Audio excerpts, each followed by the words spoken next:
Haris, kau ingat aku tak tahu niat sebenar kau? Kita tengok nanti siapa yang menang dalam game ni. Haris, dalam game macam ni, kau kena pilih pihak yang bijak. Kita kena mula bertindak sekarang. Kalau kita lambat, the race tak guna tu akan kawal semuanya. Aku faham, Haris. Aku akan sokong kau. Kita tak sepatutnya bagi dia ambil semua hak kita. Pandai. Bagus. Jadi aku boleh harapkan kau. Kau tolong jangan kecewakan aku, boleh? Boleh, Haris. Nak minta maaf sebab kita orang bertiga dah buat keadaan jadi rumit.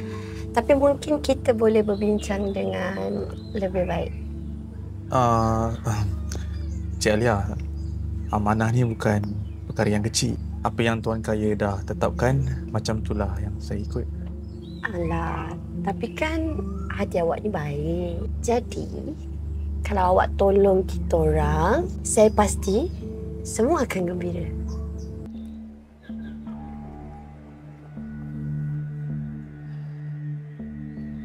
Haris, kenapa aku rasa kau macam ada agenda lain? Aku tak boleh terlalu percaya. Kau tolong aku dapatkan rumah pusaka tu. Dan aku akan pastikan kau dapat habuan yang besar. Win-win. Habuan ya? Maksud awak, taswah. Ya? Yeah. Terpulak lah Encik Ghazali. Kau nak panggil tu apa? Yang penting ni peluang besar. Okey. Bagi saya masa. Kau dah lewat 3 bulan, Haris. Mana duit aku? Kau bagi aku masa sikit. Aku ada projek baru ni. Duit tu memang nak datang dah. Aku janji. Aku tak peduli dah dengan projek kau. Kalau kau tak bayar, Haris. Kau tahu apa akibatnya kan?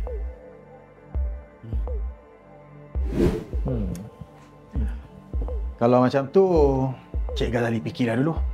Nanti apa-apa, cari aku. Baiklah. Haris, kau ingat aku tak tahu niat sebenar kau? Kita tengok nanti siapa yang menang dalam game ni. Wasiat ini jelas. Ada ruang interpretasi jika kamu bertiga bekerjasama. Mungkin ada cara untuk kamu mendapat semula hak kamu. Apa yang kau maksudkan ni, Ghazali? Apa sebenarnya yang tertulis kat wasiat tu?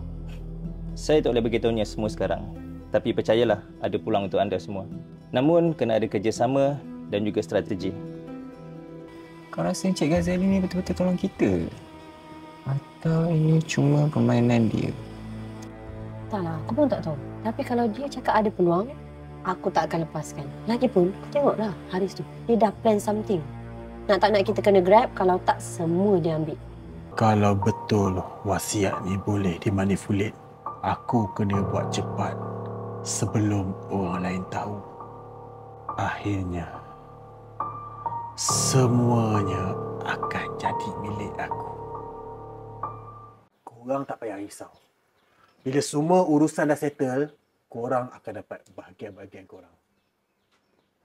Kau betul ni, Haris. Jangan sampai kau buat benda bukan-bukan belakang kita orang dah lah. Aku cuma nak benda ni berlaku adil. Tapi kalau kau cuba tipu kita orang, Haris, aku tak akan.